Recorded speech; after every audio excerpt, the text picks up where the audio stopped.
Hi, Eric. Thank you so much for joining us today. Well, thanks for having me on the podcast. So good to meet you and good to have a chat. Yes, absolutely. Well, I am excited to talk about all things thyroid today. That's something that's affecting so many people, especially I see it so often in women. So I think that really getting some answers and getting to see it through a different lens is going to be so helpful. So before we get into it, I'd just like to give a background about you and how you became specialized in thyroid. Uh, yeah, I didn't have any intent to do it. The quick version of this is I had a medical background, but wound up going to chiropractic school, came out, started doing chiropractic care, and then had a family member get diagnosed with hypothyroidism, fibroids, and anemia. And the solution for her from her practitioners was you're going to go on thyroid medication for the rest of your life. We're going to do a hysterectomy and put you on iron. And that's it. Right. And I was asked by a family member, like, hey, you need to fix this. And I didn't know I didn't have enough data. So I did go back to my roots. I was a medical technologist before I went off to, secondary to get that secondary education. And so I went back to my roots and started digging in and found this thing called functional medicine and really started seeing what's going on there and realized, hey, this is what you guys immune inflammatory process going on. And so in the process of helping her, and then as part of what we do in chiropractic care, you're always talking to your clients about, you know, general things about health, and started talking to my client base. I didn't realize how many people were on thyroid medication. And I never really paid enough attention to it because I'm adjusting people. But then I was like, man, everybody's on medication. Nobody really feels fantastic. They're all still symptomatic. And so that really led to me really digging into thyroid physiology and what's going on. And I did the traditional kind of functional medicine training and everything else, and followed people like Datis Karazian, who really kind of gave me my like beginning steps on it. And then we're helping those people, but I thought something was still missing. And then a friend of mine, Dr. Ben Lynch, sent me a paper on the cell danger response. And that changed everything for me when I was like, oh, wait a minute. We're treating these people with hypothyroidism as if they're broken and their immune system just forgot that's their gland. And if we're just saying it's autoimmunity, then these people are screwed, right? Because their immune system is going to continue to attack their thyroid gland. And now we're just trying to put enough thyroid hormone into the tissue and assume that it's going to work well. None of that really made sense to me because we know the cells and tissues get to regulate thyroid hormone based on their needs, and all the tissues regulate a little bit differently. Well, once this paper came out on the cell danger response, I was like, oh, that changed my whole philosophy. Like, hey, maybe people aren't broken. Maybe what's going on is these people have some type of chronic stress response going on. And maybe the reduced conversion of T4 to T3 inside their cells is what's causing their signs and symptoms isn't broken, but it's adaptive. And maybe even the damage to the gland itself, the immune driven damage, maybe it's not a loss of control of the immune system, but maybe again, a bigger adaptive response to slow down the metabolism and support the defense. And I've spent the last, I don't know, 10, 12, 15 years trying to understand that and get that message out. And, a couple years ago, Dr. Kelly Halderman and I wrote a book called The Thyroid Debacle to try and bring the science into this, because both allopathic medicine and I think functional medicine to some degree doing this wrong. We're assuming people are broken, and we just only thing we need to do is just find this magical mystical dose of T4 and T3 that we can just jam into the bloodstream, and we assume it's going to work as we want it to, as if the person's in homeostasis. But the vast majority of the people that struggle with thyroid issues aren't in homeostasis. They're in what we call allostasis, which is a chronic cell stress inflammatory response. And our job shouldn't be to force too much hormone into a system that maybe didn't want it to begin with, but instead make sure we have a minimal amount of support, the basic needs, and then get busy trying to find what's driving this whole process to begin with. Well, I love you're speaking my language because I totally agree with you on that. Now, I've heard you say that you feel that there are three main causes of hypothyroidism. So, can we talk about where you see that? Well, when we think about hypothyroidism, there's obviously immune driven conditions. When we think about the big causes, we think about iodine deficiency, and really we think about immune driven hypothyroidism. Those are the two big. There's a congenital issue but that's not the vast majority of what we see. The majority of what we see is either there's iodine deficiency, which I don't think many people really check Right. for, Hmm. right? And then it's immune driven. Those really wind up being the two biggies. And the literature says that probably the vast majority of people, it's an immune driven process, meaning your T cells, types of white blood cells, are going into the thyroid gland and creating damage. The question becomes, is it because the immune system is just lost control and it's damaging the gland because it doesn't realize that that's part of our own body? Or are those T cells being signaled to come to the thyroid gland and do damage? And that's up for debate. But I think in our book, The Thyroid Debacle, I've given enough science to show that this is likely, in many cases, a protective response to slow down the metabolism. But those are the two primary, really, when we think about it, congenital, but then it's really an iodine deficiency. And if it's an iodine deficiency, why are we putting people on thyroid medication? Hmm. Yes. Right? If it's not an iodine deficiency and it's an immune driven disorder, then we need to address the why. And we just don't really do a great job of that. Yeah, I would love, can we just get in a little, because, the cell danger response is something that we're looking at a lot of the time, in different, actually, thyroidism, but other different types of, immune issues that we're dealing with. And I don't know if Mhm. everybody really understands what that is. So can we talk a little bit about the cell danger response? Yeah. So the cell danger response is think about cells like people.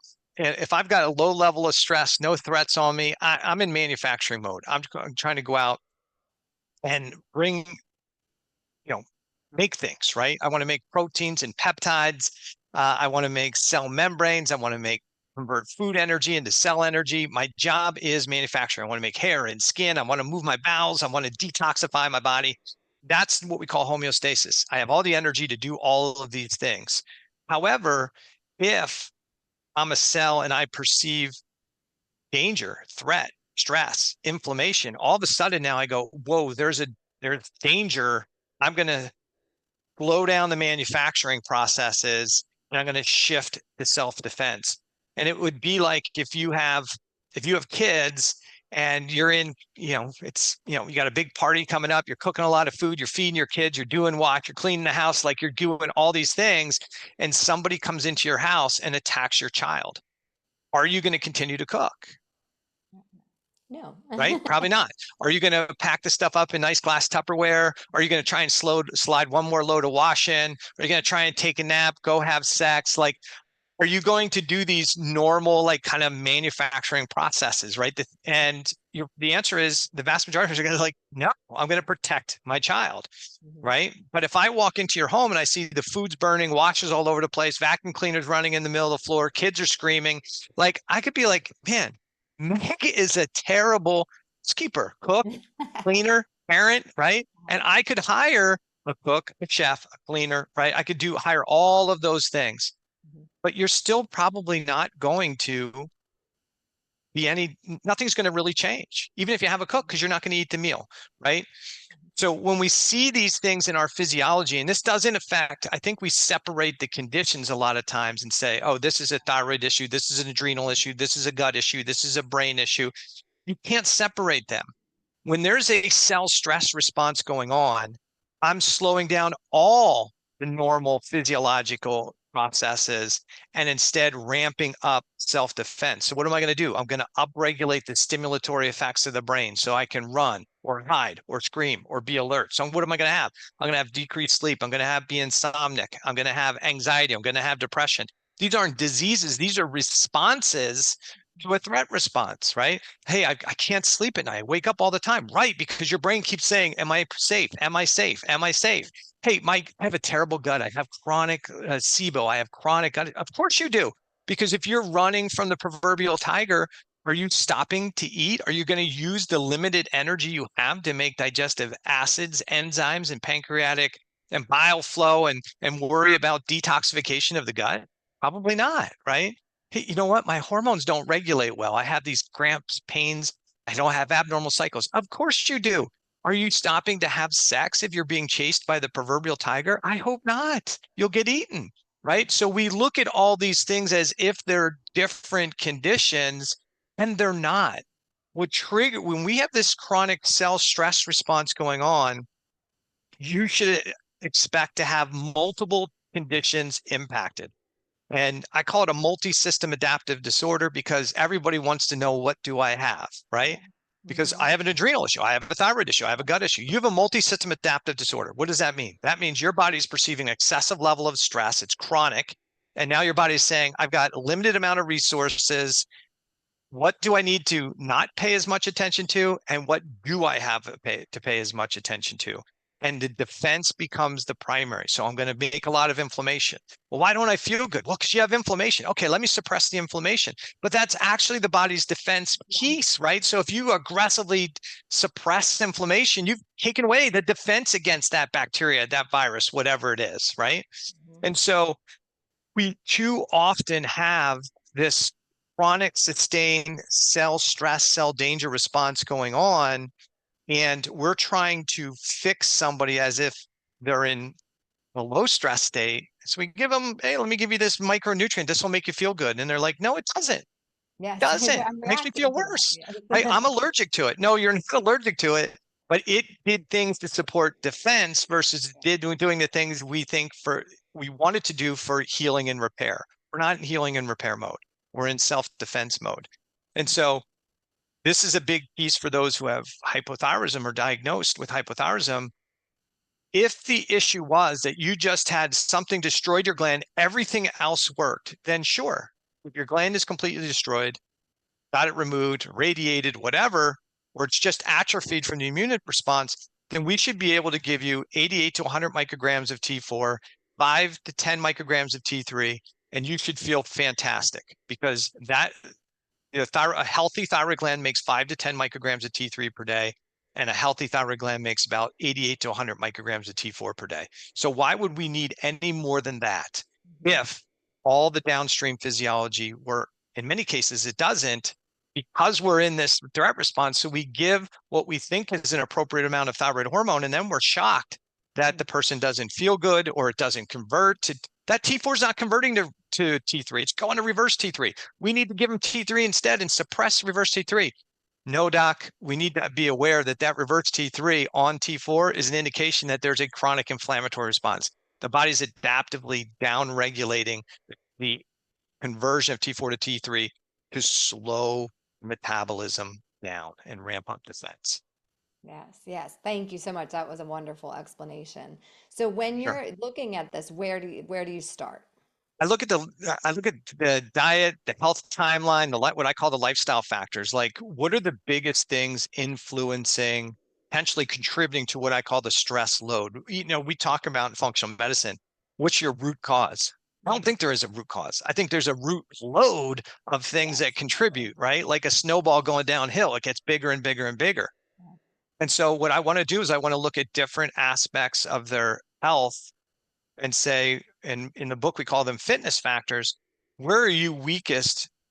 Sleep fitness, emotional fitness, respiratory fitness, dietary fitness, physical fitness, and we want brain fitness, habitual fitness, like what is contributing to the load. And then we want to look at their health history and their health timeline to say, okay, how did we get to this load? Like, what are the building blocks that led to an excessive load over the last 5, 10, 15, 20 years that got us to the point where the person's in front of us and asking for help or problems. But too often, definitely, obviously organisms, I'm going to talk to somebody who's got some chronic viral stuff that's creating brain-based inflammatory stuff in here in a little bit. But viruses definitely can play a role. Organisms, toxins can all play a role.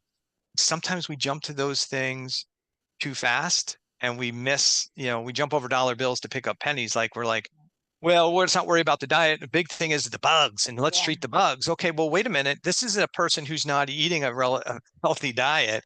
So maybe the diet's contributing to the inflammatory response. Maybe we need to clean up these basic foundational things first, or as we're looking for those other factors. So we want to identify what those things are, but you have to look at health history. You got to look at a health timeline. You got to look at their signs and symptoms. And I think looking at a good, comprehensive blood chemistry panel that gives us a broad view of their overall physiology is essential to understanding, okay, where is the problem? What's it influencing? And what should I maybe be looking for as root issues? And in this case, you're talking beyond the complete thyroid panel. You're looking at all different, like a CMP, a CBC, other nutrient levels, things like that, include Yeah, inflammation levels, things like that. I would tell you that even if somebody has a thyroid condition, if they're just looking at a TSH and a free T4, or a TSH and a free T4 and a free T3, they're not getting evaluated properly. You cannot assess thyroid physiology by just looking at a thyroid panel. Mhm. Okay, because inflammation can manipulate the thyroid panel. Inflammation can reduce the conversion. Inflammation could reduce TSH, at least temporarily.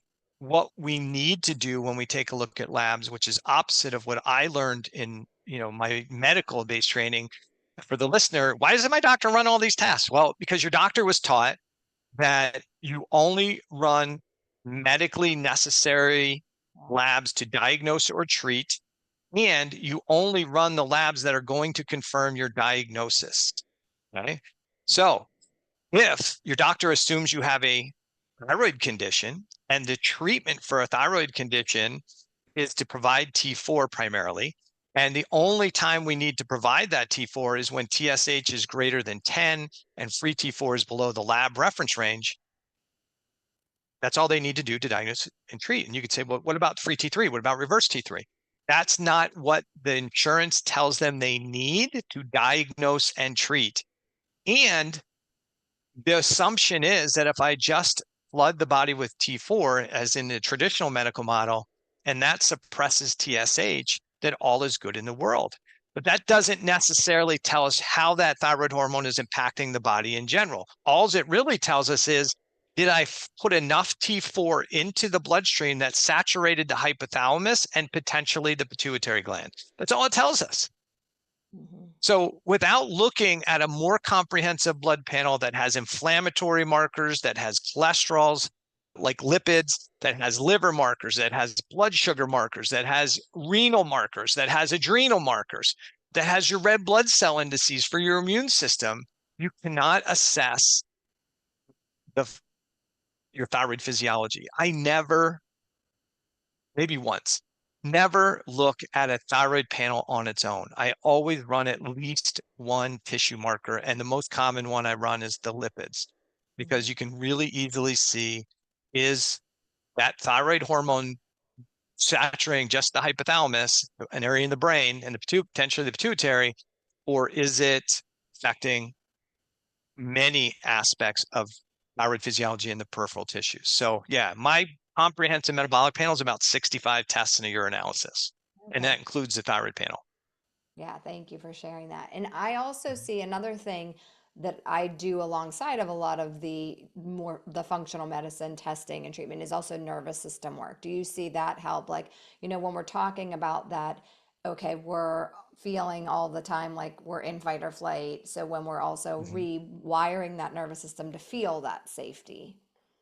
Oh yeah, I think it's really important. I did a lot of functional neurology for a while, but now that I'm more virtual than in office setting, I can't do as much of that. But it doesn't mean I don't think it's really important. There's the function of the nervous system critically important to the health of the immune and the inflammatory systems. And if there's a lot of stress on our physiology, that has a tendency to wind up a very primitive area in the brain called the limbic system. And the limbic system is kind of our fight or flight aspect of the brain. And if we're constantly under real or perceived threat, we start strengthening the limbic system like I'm doing bicep curls, right? And so now the limbic system, which was kind of the driver when we're born and we're very young, to be like, oh my gosh, I got to make sure, what's that noise? What's that sound? What's that person, right? as we mature and we develop, the upper part of the brain develops, calms that limbic system down, says, hey, everything's okay in the world. But when we have this chronic stress, chronic inflammatory response, and we start perceiving a lot more things as fear, danger, threat, we start strengthening that limbic system. And then that goes back to, if my limbic system's hypervigilant, my sympathetic nervous system's overactivated. So I become more anxious, I become more edgy, my sleep goes down, and now I start to reduce the physiology of a whole bunch of other tissues. So we have to address it, whether we're using meditation, neurofeedback, we're using functional neurology, whether we're using um, hollow neuro device. I really like that as a home device for people to kind of calm their limbic system. There's lots of tools out there. Brain tap. There's lots of things out there that people can use to calm down the limbic system and support their neurophysiology. But yeah, many times it's not enough just to try and work the chemistry. Sometimes we also have to get in there and dig and work on the nervous system aspect as well to calm down this whole brain-driven fight or flight response. And I think thank you for sharing all this because I think it is so enlightening. I agree with you. You know, people are thankfully aware of more of like, okay, now I do need to look at more thyroid numbers or even like hormones. And we're becoming aware that these things are problems and that we can't just accept taking the levothyroxine and moving on. But we're not a lot of times, I think a lot of people aren't really aware of like the layers that you're saying and Mhm. how it is a full body issue. It's really still looked at as like, okay, these specific hormones. So it's just so helpful to see all of the dynamics together. Yeah, and I think that's, you know, all of us came traditionally from an allopathic thinking, right? It's so complex that in allopathic medicine we break it down to the individual parts so we can learn it. And then problem is we don't really do a good job of putting all those parts back together and practicing globally. But in functional medicine, what should make us stand apart from allopathic medicine and not better, we're different. In allopathic medicine, the goal should really be what's going on from a crisis care perspective. Do I need to do some treatment here to keep this person safe and functional while we start addressing the root issues? But they don't have the skill set to do while we often look at what's the root issues and causes. And in functional medicine, we want to be helping try and identify and reducing or eliminating those stressors to the best of our ability and support the recovery. But we also have to keep in mind that some of these people are going to need some medical intervention at times to keep them safe. And that's okay. I mean, I used to bash allopathic medicine because I came from that model, but now I'm softer, gentler person as I get old. Some people might say it's dementia, but what we need to do is all work together for the best interest of our client and say, all right, wait a second. What's in the best interest of this client? They have high blood pressure. I don't want to have them a stroke or a problem. Let me identify the things that are driving the elevated blood pressure. And then we're going to see that they're over medicated. And then we can start having that blood pressure medication reduced over time. But we don't want to just say, oh, you've got high blood pressure. That's bad. Let me just give you some magnesium and then put them potentially at risk with a quick removal of their Hmm. medication. That would not be kind of the wisest thing in most cases. So I think we've got to do a better job of building the bridge and working together with the allopathic community and the functional medicine community and just realize nobody's better or worse than the other. Our whole goal should be to work together and do what our strong points are in the best interest of the patient. And if we can do that, we're going to be in a much better position health wise, in the next, 2, 3 decades versus the path we're currently on. Yeah, I agree with you. I come from that background. So people will say to me, when they're coming in, do I have to stop all my like I'm not comfortable stopping all my medicines right now. I'm like, no, that's not what we're gonna, exactly what you're saying. That's not what we're gonna do. We're gonna work to do all of these things that hopefully in the future means that you can reduce or get off them. But that's not the point is not to bring them out. And that can also, I agree with you, be a dangerous situation. So yeah, thank you so much for sharing all of this information. Can you tell our listeners where they can find you? Yeah, my website's rejuvegencenter.com. That's my website from my office. If you have an interest in reaching out to me to see if I can help, that's a great place to go. Um, I have discovery calls available, so somebody can schedule discovery calls to find out, like, hey, what if they just have general health questions, like, what about this? What about that?